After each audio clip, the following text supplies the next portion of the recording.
Good afternoon. I'd like to extend a very warm welcome to all of our Daffodils and Diamonds guests today. My name is Elaine Curry, and I'm delighted to serve as co-chair of today's event.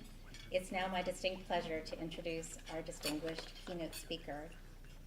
In the vast landscape of cancer research, Dr. Azra Raza is an absolute trailblazer, particularly in the fields of hematology and oncology. Professor of medicine at Columbia University, Dr. Raza envisions a future where routine screenings incorporate cutting-edge technologies, such as advanced imaging and liquid biopsies, revolutionizing early cancer detection at the cellular level. With the support of NFCR and Daffodils and Diamonds, Dr. Raza will continue to advance her research to help create a world where cancer may be detected, treated, and stopped at its first stage. Please join me in welcoming our keynote speaker, Dr. Raza.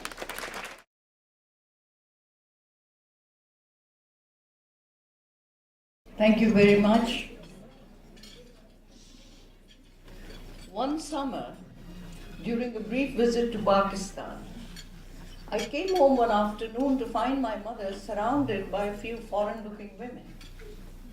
Curious, I waited until they left before asking her what that was all about.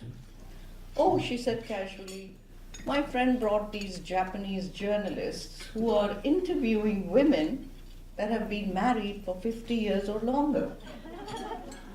"Wow," I said, "that's lovely. Did they ask you anything interesting?" She said, "Yes. One question stood out. They asked me if I had a happy married life." I was taken aback. To me, it seemed like the most obvious question in the world. She said, "No. It was interesting because I got married at 16. I started having children. I had 7 of you. And life simply moved forward. The world kept worldling. It never occurred to me to ask if I was happy or not." Her response echoed the silent truth of generations of women raised like her. And that made me realize something very important. We do not see things as they are. We see things as we are.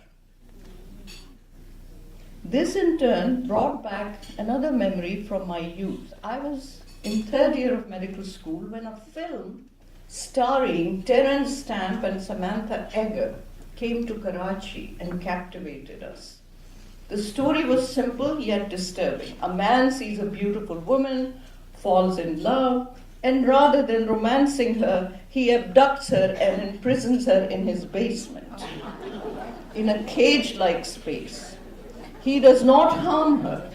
His only demand is that she must fall in love with him. My friends and I were deeply unsettled by the premise. So one day we cornered our psychology professor and I posed the question that had been bothering me. How is this different, any different, than an arranged marriage? Aren't men and women thrown into a cage and then expected to fall in love, I asked. The professor, a man of few but weighty words, smiled and said something that has always stayed with me. So, no, Azra. The two situations are completely different.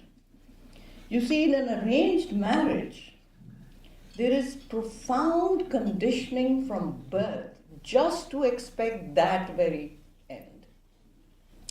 So people look forward to that arranged marriage, in fact. The woman in the film, however, grew up with an entirely different expectation of falling in love first and then getting married. So you see, the same situation from my mother's view and from the view of this woman are completely different. We do not see things as they are.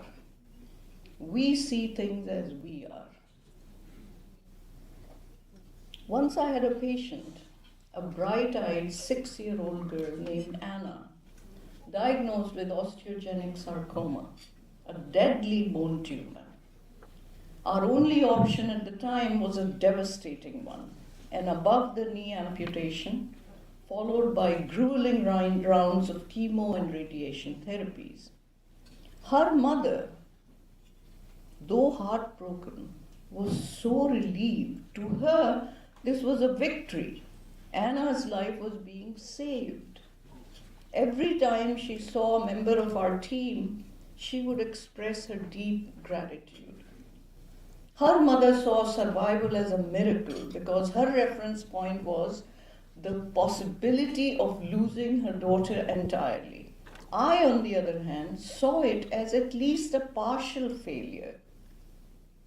We were condemning this poor child to face a lifetime with one leg missing, her young body weakened by toxic treatments that would seriously retard intellectual development, physical growth, her ability to run, to play, to simply be a child and grow into a normal adult.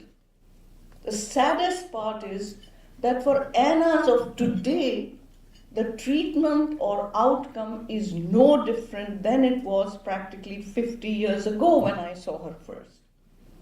Even then, I was seeing this as a partial failure because my reference point was a world where we should be catching cancer early enough to prevent such tragedies. Once again, between Anna's mother and me, we do not see things as they are, we see things as we are.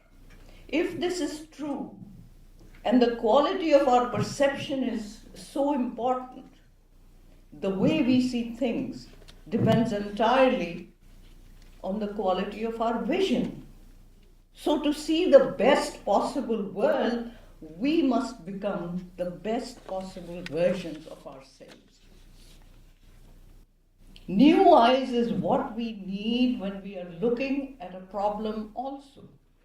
Where the problem of cancer is concerned, we need to first unblind ourselves. We keep these blinders on and keep thinking that amputating Anna's leg is a victory. I'm sorry, it is not. And remaining blind is a kind of violence, a violence of cowardice, of silence, and of submission. The problem is that unblinding can be dazzling. Unblinding can blind you. Listen to Emily Dickinson. Tell all the truth. Look at the admonition in the first line. You have to tell the truth. You can't beat about the bush. You can't give false hopes. You can't be delusional. Most people in this world would be shocked if suddenly one day they see the sun rising from the west. But then there are a few rare people, the seekers, the dreamers, who watch the sun rise every morning from the east and they wonder why. Most oncologists and cancer patients have accepted the harsh realities of cancer without questioning. But there is an inquisitive minority who reject the status quo and who are also asking why. We celebrate survival, but we are forgetting the cost. An amputated limb, a slashed breast, a ravaged body, a future reshaped by what we fail to see in time. The new vision we need is to see through the eyes of patients and families of the next generation of doctors and researchers. Only then will we begin to understand not just where we are, but where we need to be, where we must go. And with that understanding comes the power to change, to self-correct, to refine our vision until what we call a win is no longer a painful sacrifice, but a victory. Cancer entered my own bedroom, and I didn't realize how painful a disease this can be until I shared a bed with a cancer patient. My husband was diagnosed with leukemia when my daughter is 4 years old. I measure every grief I meet with analytic eyes. I wonder if it weighs like mine or has a different size. I wonder if they had it long Or did it just begin? I cannot find the date of mine. It's been so long a pain. I wonder if it hurts to live, and if they had to try, and whether could they choose between, they would not rather die. We have to change these choices. The stent I showed you is our chance to shift from damage control to true success and prevention. A revolutionary implantable stent, it continuously scans for the earliest whispers of cancer, long before it has the power to take a limb, an organ, a life. Fresh out of medical school in Karachi, I arrived in Buffalo, New York, 1 week before the legendary blizzard of '77. Imagine it. Snow piled so high that the city seemed frozen in time, buried under nearly 100 inches in 5 days. But while Buffalo struggled to dig itself out, I found myself facing a different storm, one of impatience. You see, I had arrived in January. My residency wasn't starting at the University of Maryland until July, and I was so panicked that in these 6 months, someone's gonna cure cancer, I'll be left behind.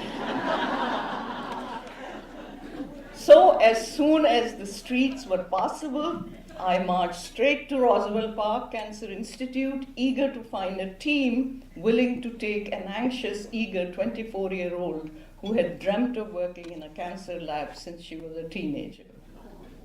And you know, the moment I stepped in, what did I see inscribed on the wall of Roswell Park Cancer Institute?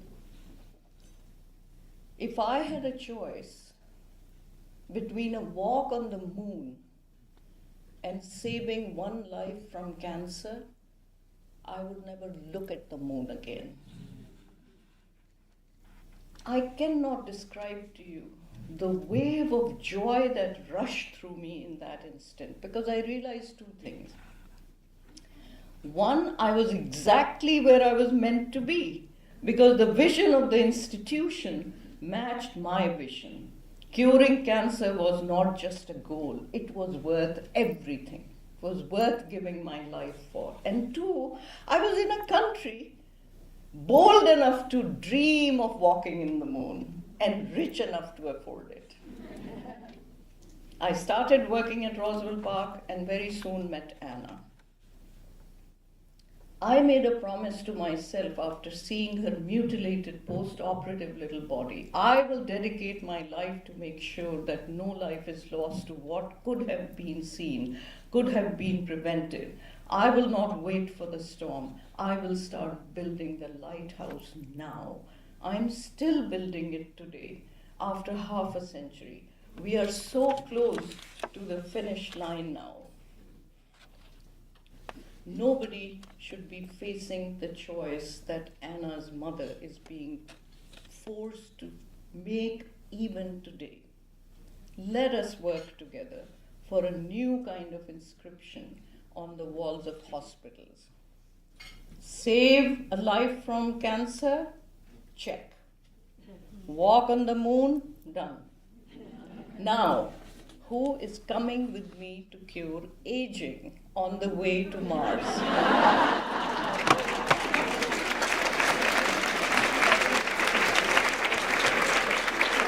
And by the way, it is a good time, as any, for each one of you to ask yourselves the question that the Japanese journalist asked my mother: are you happy in your married life? Just saying.